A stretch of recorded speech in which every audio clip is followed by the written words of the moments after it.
for the game. It's a rich thing.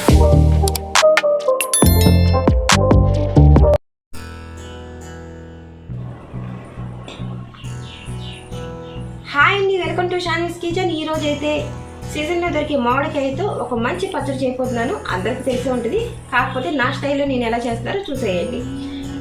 అంటే కొన్ని సాంప్రదాయ వంటకాల్లో అంటే పచ్చడి అయినా సరే, వంటకాలు అయినా సరే కొన్ని అలా నిలిచిపోతాయి కదా ఎన్ని సంవత్సరాలైనా.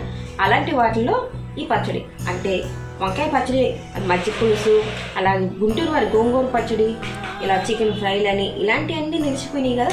అలాంటి వాటిలో ఇది ఒకటి అన్నమాట. ఇప్పుడు ఈ జనరేషన్ వాళ్ళకి తెలియదు కాబట్టి సిగ్నేచర్ ఆఫ్ పచ్చడి అని చెప్పచ్చు. అదే పచ్చడిని ఈరోజు వీడియోలో మీ అందరికీ చేసి చూపిస్తున్నాను. చక్కగా చేసుకుని మీరు కూడా చక్కగా పెట్టి మీరందరూ తినేయండి. ఇప్పుడైతే వెళ్ళిపోదామా మరి వీడియోలోకి. ముందుగా అయితే ఒక చెప్పు కొబ్బరి తీసుకున్నానండి. చక్కగా ఇలా తురిమేసుకుందాము.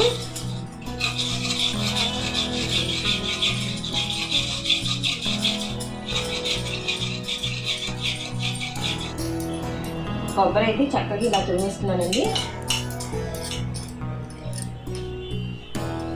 ఇప్పుడు ఈ కొబ్బరిలో మామిడికాయ వేసుకుంటున్నాను. మామిడికాయ చాలా పుల్లగా ఉంది, అందుకని చూసుకుని వేసుకోవాలి.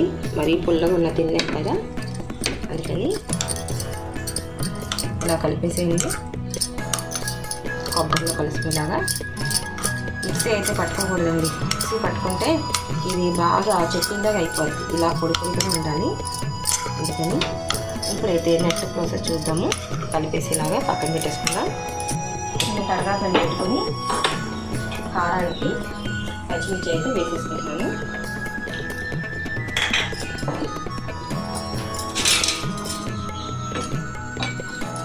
ఇక్కడ నేను పచ్చిమిర్చి అయితే 3 తీసుకున్నానండి. బాగా కారం ఉన్నాయి ఇవి కూడాను, అందుకని 3 అయితే తీసుకున్నాను. ఇలా చక్కగా వేయించేసుకున్న తర్వాత మనం దీన్ని మ్యాష్ చేసుకోవచ్చు. పచ్చిమిరపకాయలు అయితే చక్కగా వేగిపోయినాయి. ఇప్పుడు కుందే దాంట్లో బాగా పచ్చడి తుల్లుకుంటాం కదా, డైరెక్ట్ అందులో వేసేసుకుంటే సరే.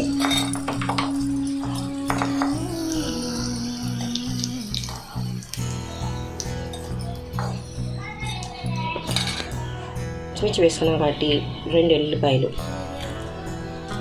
వేసేసుకుని కాస్త జీలకర్ర, అలాగే ఫ్రీగా పచ్చిమిర్చి నలగాలి అంటే సాల్ట్ వేసేసుకుంటే అయిపోద్ది. సరిపడిన అంటే సాల్ట్ వేసేసుకోండి. పులుపుని అడ్జస్ట్ చేసుకొని వేసుకోండి, పులుపుని బట్టి. ఇప్పుడైతే దచ్చేస్తున్నాను నేను.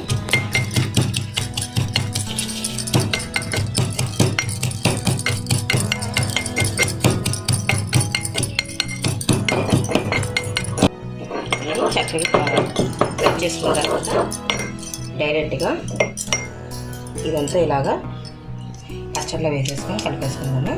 అంతే.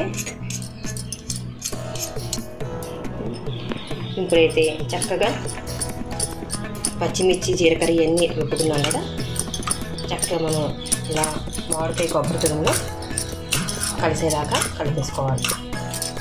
ఇది మనకి ఏ ఫంక్షన్స్కి అయినా, చిన్న చిన్న ఫంక్షన్స్కి నుంచి పెళ్ళిళ్ళ వరకు కూడా చేసుకునే పచ్చడి అండి.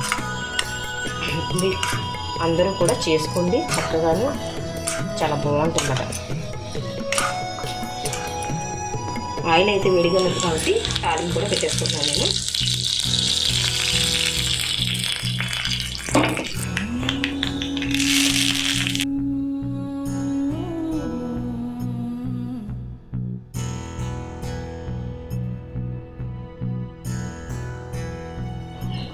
చక్కగా పచ్చడి అయిన తర్వాత మన ఆంధ్ర స్టైల్లో ఇలా తాలింపు పెట్టుకుంటే ఎంత పచ్చడి చేసినా తాలింపు వేస్తేనే దాని రుచి అమోఘంగా ఉంటుంది. ఇదండి. ఇప్పుడు చక్కగా కలిపేద్దాం. ఎలా ఉంది పచ్చడి? చూస్తానికి కాదు, తింటాం కూడా చాలా బాగుంటుంది. నోట్లో నూరుతున్నాయా చూస్తుంటే.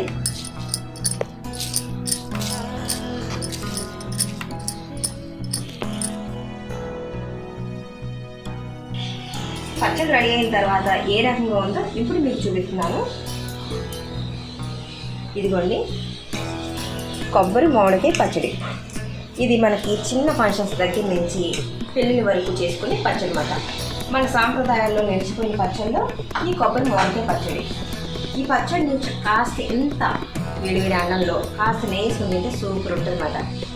ఎందుకు అంటే మన సాంప్రదాయాల్లో నిలిచిపోయిన వాటిల్లో వంకాయ పచ్చడి అంటారు, పచ్చి పులుసు అంటారు కదా, అలాంటి వాటిలో ఇది ఒకటి. మీరు కూడా ఒకసారి ట్రై చేయండి. అలాగే ట్రై చేసి మీకు ఎలా వచ్చింది అంటే కామెంట్ సెక్షన్లో తెలియజేయండి మర్చిపోకండి. అలాగే నా వీడియో కనుక ఫస్ట్ టైం చూస్తున్నట్టయితే సబ్స్క్రైబ్ చేయండి. అలాగే పక్కనే ఉన్న బెల్ ఐకాన్ని ఆన్లో పెట్టుకోవడం మర్చిపోకండి. నేను పెట్టే ప్రతి వీడియో నోటిఫికేషన్ మీ వరకు చేరుతుందండి. ఇదని వీడియో అయితే మరో మంచి వీడియోతో మళ్ళీ కలుద్దాం. అప్పుడు బాయ్ అండి. Thanks for watching.